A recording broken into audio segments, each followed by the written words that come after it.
नमस्कार दोस्तों, लाबितादित्य में आपका स्वागत है। पिस्तौल, बंदूक जैसे हथियारों की ज़रूरत किसे होती है? जाहिर है पुलिस को, सेना को, किसी तरह के सुरक्षा बलों को। हालांकि अब बदमाश भी हथियार रखते हैं, लेकिन वो आपराधिक वारदातों को अंजाम देने के लिए रखते हैं। अब सवाल आता है, क्या आम नागरिक को भी हथियार रखने की ज़रूरत होती है? तो हम कहेंगे बिल्कुल होती है। अगर उन्हें जान का खतरा हो या फिर सेल्फ डिफेंस यानी आत्मरक्षा के लिए उन्हें पिस्तौल, राइफल या गन रखने की ज़रूरत पड़ सकती है। लेकिन क्या गन रखना इतना आसान है? इसके लिए भी आपको लाइसेंस की ज़रूरत पड़ती है। कैसे बनेगा लाइसेंस, क्या प्रोसेस है, क्या योग्यताएं हैं, क्या डॉक्यूमेंट लगेगा, इन सब की जानकारी हम इस वीडियो के माध्यम से देंगे।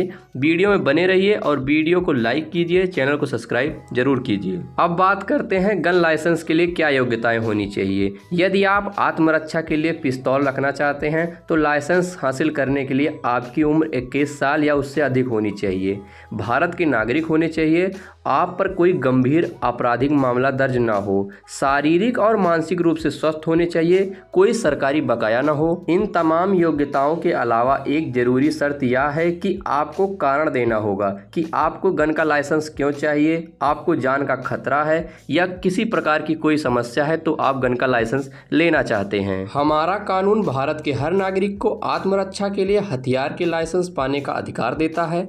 आर्म्स एक्ट 1959 के तहत इसका प्रावधान किया गया है। अब बात करते हैं कौन कौन से डॉक्यूमेंट आपको लाइसेंस बनवाते समय लगेंगे, जिसमें सबसे पहले एड्रेस प्रूफ, आय प्रमाण पत्र, चरित्र प्रमाण पत्र, इनकम सर्टिफिकेट, संपत्ति की जानकारी, मेडिकल सर्टिफिकेट और किसी प्रकार की देनदारी हो या लोन हो या उधार ले रखा है, इस सभी की जानकारी, संपत्ति की जानकारी, नौकरी और बिजनेस के बारे में जानकारी देनी होती है। अब बात करते हैं लाइसेंस जारी कौन करता है। लाइसेंस जारी करने का अधिकार राज्य सरकारों के गृह विभाग मंत्रालय को दी गई है। अलग अलग राज्यों में डीएम यानी जिलाधिकारी, जिला कलेक्टर, कमिश्नर या इस रैंक के किसी अन्य अधिकारी के पास लाइसेंस जारी करने का अधिकार प्राप्त है। अब बात करते हैं लाइसेंस पाने की प्रक्रिया के बारे में। सबसे पहले डीएम या कमिश्नर के ऑफिस में आवेदन करना होता है। आवेदन के साथ हथियार की ज़रूरत यानी वजह को बतानी होती है। उसके बाद आवेदन पुलिस जांच के लिए एएसपी के ऑफिस भेजा जाता है, वहां से आपके क्षेत्रीय थाने में पहुंचता है। इसके बाद थाने में आवेदन का सत्यापन किया जाता है। इसके बाद पुलिस आपके अस्थायी पते की जानकारी, आपके कामकाज की जानकारी, आपराधिक रिकॉर्ड के बारे में पूरी जानकारी निकालती है। सत्यापन के बाद आवेदन को जिला क्राइम रिकॉर्ड ब्यूरो में भेजा जाता है, वहां आवेदक के आपराधिक रिकॉर्ड का पता लगाया जाता है।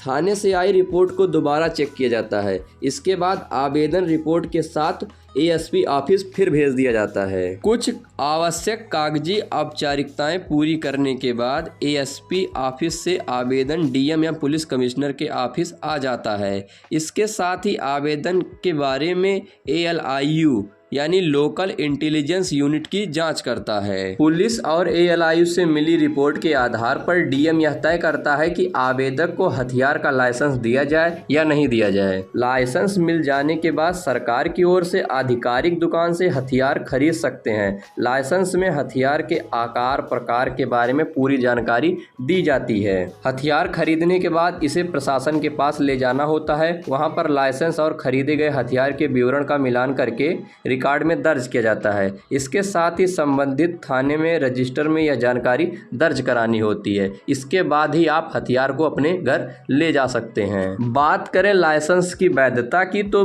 लाइसेंस की वैधता 5 साल होती है। इसके बाद इसका रिन्यूअल करवाना होता है। रिन्यूअल के दौरान लाइसेंस धारक को पूरी जांच पड़ताल फिर होती है। बात करते हैं आपका लाइसेंस कब रद्द हो सकता है।